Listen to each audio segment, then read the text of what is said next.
Hi, everybody. Welcome to the Conscious Living Show. My name is Patricia Hamilton, and I'm the editor of Conscious Living magazine and New Earth News. And in our channel, we feature interviews and conversations with people who are making a difference to raising awareness and consciousness, particularly in terms of spirituality, personal development. And today I've got a wonderful guest. Her name is Karen Lee Isbister. And Karen is a psychotherapist, and she specializes in Gestalt therapy, as well as pattern release and constellation work. And Karen's based in Bali. And we had an opportunity, my partner and I visited Bali last year, staying with a dear friend, and we got to meet up with Karen. And that was a very fortuitous meeting because it's evolved into us creating a retreat together. So, Karen, how are you today? Hi, Patricia. Great. Fantastic. So, you've been living in Bali for a few months now. You moved from Australia.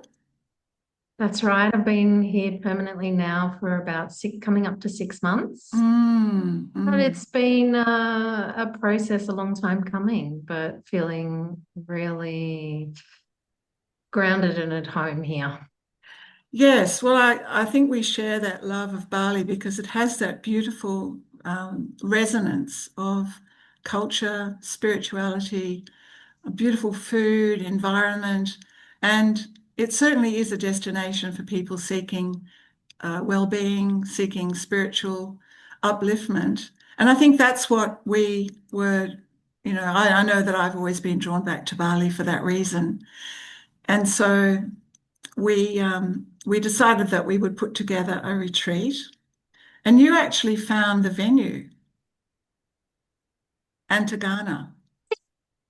We kind of did it together, Patricia, Well, because I mm, recall you sending me some links hmm and I kind of felt into a few of them and I went, oh, this one, I'll go check this one out. And it was one of the ones that you sent me, but it was a magical experience going there and meeting Ratna. mm. Um, and I just knew as soon as I got there, this was the place. Yes. And yeah, and what I love too is Ratna's vision. So what I found with a lot of retreat centers was very, very business focused, but with her, she was working from the soul and her whole intention for the retreat. It just really brought me alive, and I felt like, yeah, and even she acknowledged, that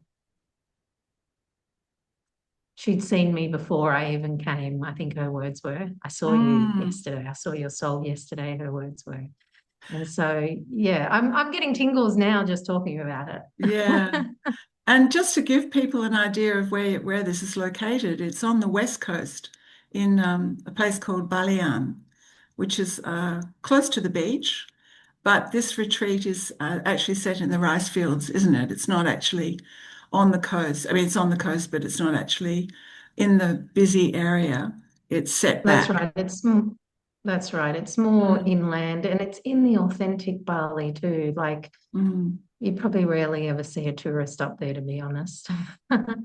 And so, yeah, it's still in its former glory. I know, like, there's been a lot of development in Bali of recent years, but you've still got the real ancient essence of Bali in the Tabanan area. Mm, mm. So we were talking about the theme for the retreat when we were envisaging it, and the title that we've come up with is embodying the courage of the soul, walking your authentic path of truth. And I think that is something that resonates with all of us now because we're going through, the whole planet is going through a huge shift, and the old world is disappearing. And the people that I've been following are all talking about this year, particularly being the last year where the old earth energies are still supported. And we really are moving into an entirely different paradigm, a different way of being. And that's why we've chosen to uh, host the retreat at a place like Antagana, and also to time it in accordance with a very special cosmic March equinox, as well as Nyepi, which is the Bali New Year, and it's a complete 24 hours of silence. So the retreat is running from the 16th of March to the 22nd of March. And so we felt that would be a very powerful time for anyone to actually step inside, to go into their deep inner stillness, to meet the soul, and to clear whatever is in the way of stepping into your joy and creating a life that's living at a higher vibration in harmony with your authentic truth. Um, so the work that you're contributing is going to be a really important part of the retreat. And I know that it's going to be very responsive to the individuals who are participating. It's a small group, but it's going to be holding people together in a very safe, nurturing space. So I'd love you to just share a little bit about what you're bringing to this through Oh, your background and expertise. well, I'm really excited about what we're offering as a group and how it's going to connect in and support everybody. But the feedback I'm getting from a lot of people these days, and like what you were saying, Patricia, is that people are exhausted. Mm, They're exhausted with the old paradigm. They're exhausted with their current experience. And they're just at that point where enough is enough. yeah. And this sort of experience that we're offering is going to be able to offer up something, we're ready to dive in, we're ready to just have a whole new experience and break through that. And so, in terms of constellation and gestalt, so yes, what generally can happen is we have these generational patterns that are unseen most of the time. And a lot of them generally they're getting passed down, particularly in our childhood between the ages of 0 to 7. That's where we form most of our behaviors and those patterns that have been carried through the system. And it's unseen. The dynamic of it is really unseen. But the power of the constellation work is that it reveals the unseen. There's a phenomenon that happens in the work. And sometimes things are just a mystery. And there's a lot of mystery around constellation, but it's powerful and it works. So usually in a constellation, we do it around the family system. We can do it around other systems as well, or internal systems, but generally the family system is what we're probably going to be focusing on mainly. And we pick other people in the group to represent different members of our family. And the phenomenon is those people, when they choose to step in and honor that person's system and represent that person, they start to behave, respond, react in similar ways to the person that they're representing.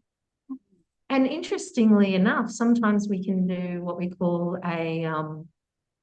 I've lost the word for a minute, but we can do like a secret, like sometimes people know who they represent. Sometimes it can be a secret and we just write it on a piece of paper so they don't even know who they're representing.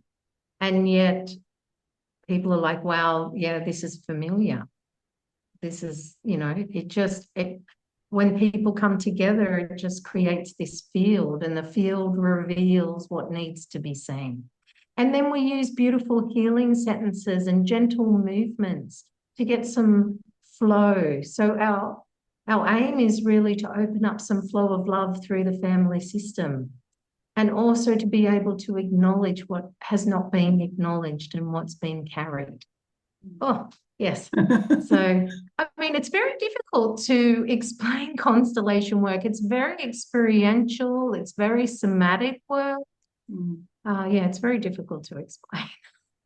Well, I think it fits very well into the flow of the program that we're offering because it's it can be intense, but there's time for integration and there's time for reflection on what has emerged out of that experience. And so there'll be time for people to sit and journal and write and reflect during the retreat, which is over the 7 days. And there's also opportunities, I think you mentioned, for other types of constellation. It could be any other block or issue that anyone is experiencing, not necessarily to do with the family, but it could be something like I don't know. I'm just going to move my modem, Patricia, because Yeah. sometimes we have a little glitches in Bali with the Wi-Fi. One sec. Okay, no problem.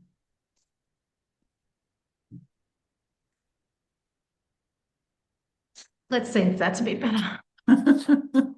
Uh, yes. Well, I think one of the magical things about constellation work too is that sometimes you don't even need to do your own constellation. Mm, It's enough to be in the field or someone else's constellation might resonate, or even just representing can be a powerful healing experience and shift a lot around your own family system. mm, And it's that sense that we're all connected and we can all experience all facets of the human experience. mm, mm, And also, too, yeah, absolutely. We can, if someone is caught in a decision, it's possible to do a constellation on that. If there's some health issues, we might want to represent parts of the body, maybe the system. I know in 2020 we did one on COVID. Oh, really? And so we had the, the pharmaceutical company, the government, nature, uh, yeah, all different facets of the experience of COVID. And that was very interesting. Mm, We can do some on nature, and that's a beautiful one too. Just different parts of nature as well. So yeah, it's really not limited. Certainly if someone would like to, we could do it on a past life, things like that. Just depending, it really just depends on what's happening in the moment and what the need is, what the person wants to get out of their constellation. mm, mm. Yeah. So this is also taking place during Nyepi, isn't it? This retreat. So Nyepi is a time when the whole island shuts down in Bali. The airport's closed. No one can go outside. You really can't use electric light or any devices. So really, it's a time when from 6 a.m. in the morning until 6 a.m. the following morning, it's a complete 24 hours of collective inward um, silence and retreat, if you like. So it's like it provides the perfect container for us to go within and to reflect and to just allow whatever's going to be there to emerge for clearing. So I think it's going to be a really good balance between the work that you're offering and the work that Jackie will be offering, which is more about the blueprint and visioning and what you want to ideally create in your life. So, and then it flows very well with the cultural aspects. Ratna is offering a traditional water blessing, purification, which will be following after Nyepi. So that will be a time of stepping into the new and going forward. So, is there anything you'd like to add to the Yeah, integration process or the just follow-up? touching on what you mentioned about Jackie's work and how it connects in with what I'm doing. Because, when we start to make a decision that we want to experience something new, what happens is anything that's stopping us from doing that will reveal itself. So the work with Jackie is creating the vision, the movement, the manifestation. But then, of course, anything that's stopping us from doing that will start to arise. It will reveal itself. And that's where the constellation and some Gestalt group will come, because we can start to process, we can have a look, we can acknowledge these things, so we can move them to the side and have space to move forward with what's next. Or where, like, what we want to experience, what we prefer to be experiencing in our lives. Yes, yes. Yeah. So that's where it really fits together really well. And yeah, just in regards to Nepi, I mean, how powerful is that? What an incredible ceremony, a whole island. So it's like it's a complete reset for the people, the land, the spirits of the land, the ancestors.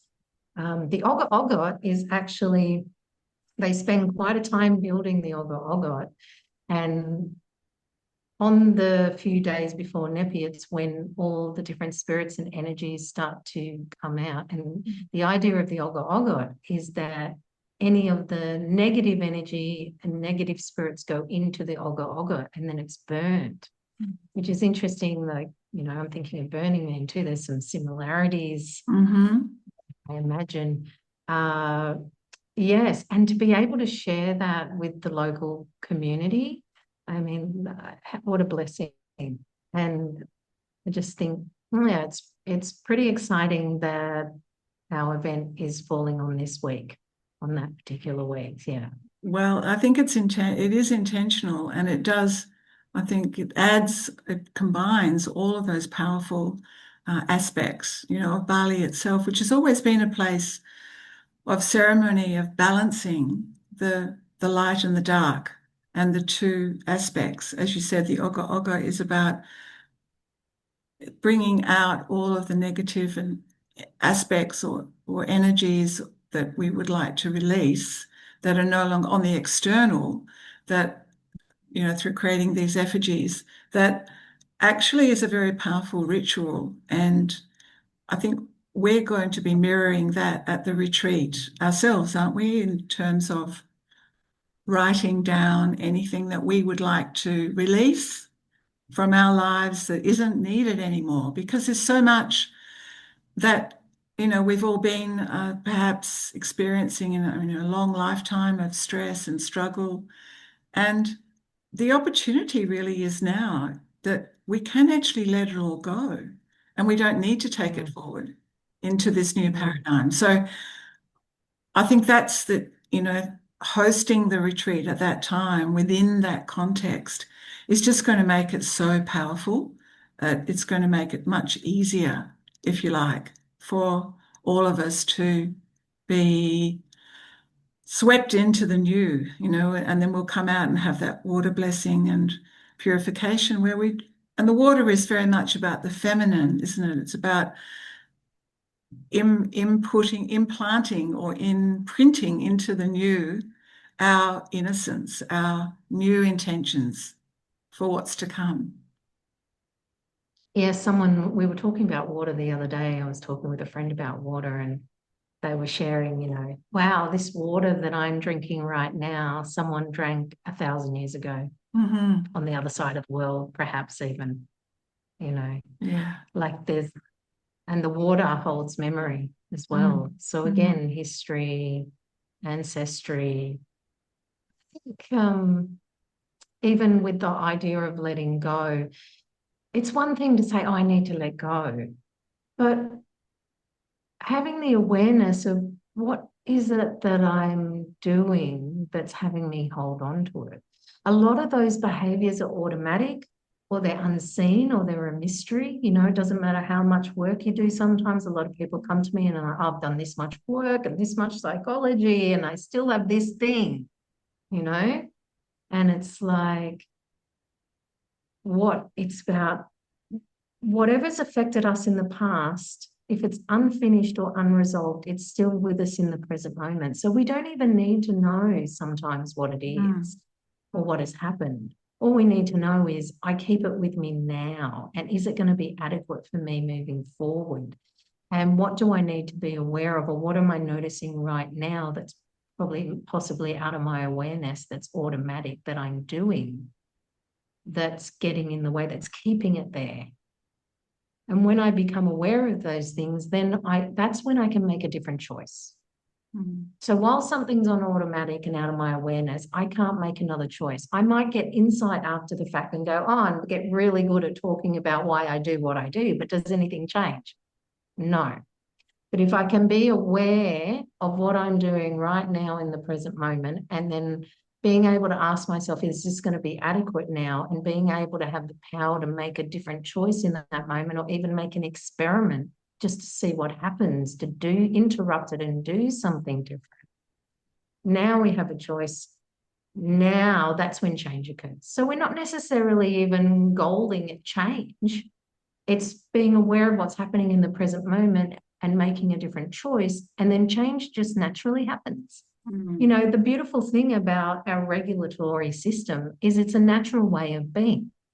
We don't really have to train ourselves to do that. All we need to do is become aware of what is it that I'm doing that's stopping this natural growth from happening. And when I can be aware of that, make a different choice, move it to the side, I can just sit back and let nature take its course. And so I don't have to put effort in. I don't have to make it happen. Everything's already available. I just need to move what is in the way of me being able to make contact with that.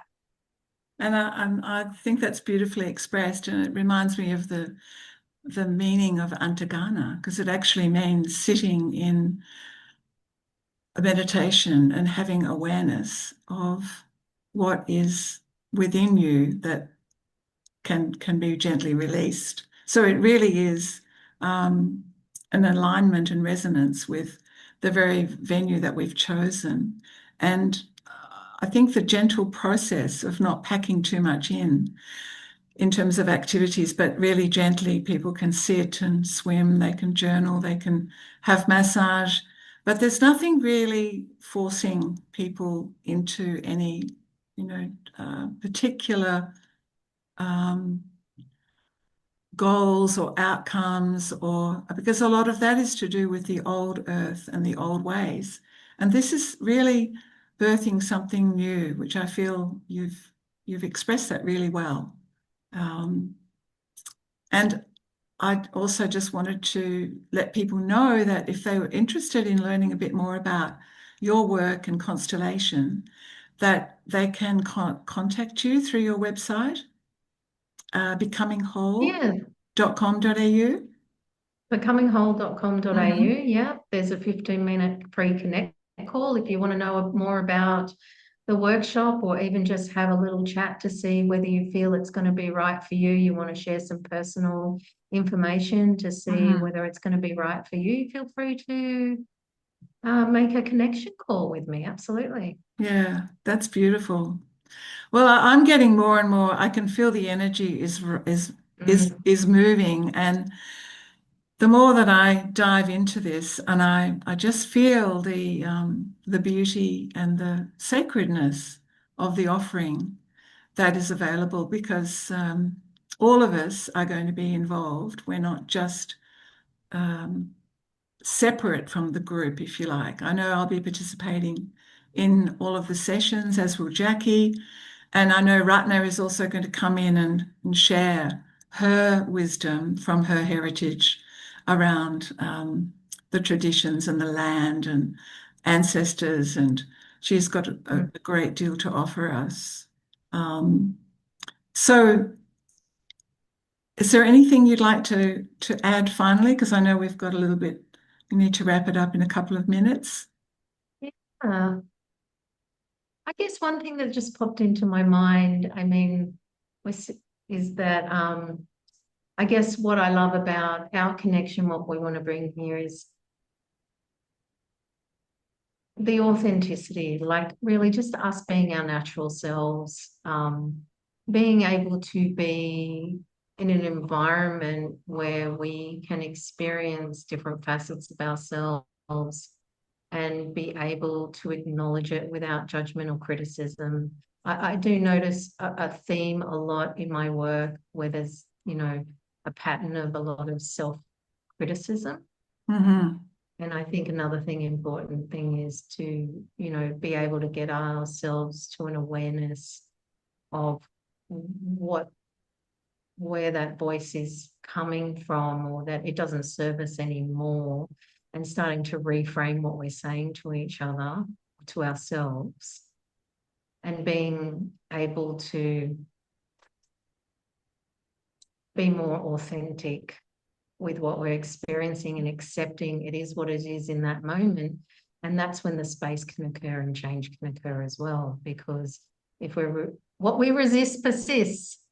And so if we want to fight, oh, I hate, I don't like it, go away, I want that voice to go away, rather than being able to acknowledge that at one point that voice actually helped us. It kept us feel safe. We don't create things for no reason. Mm-hmm.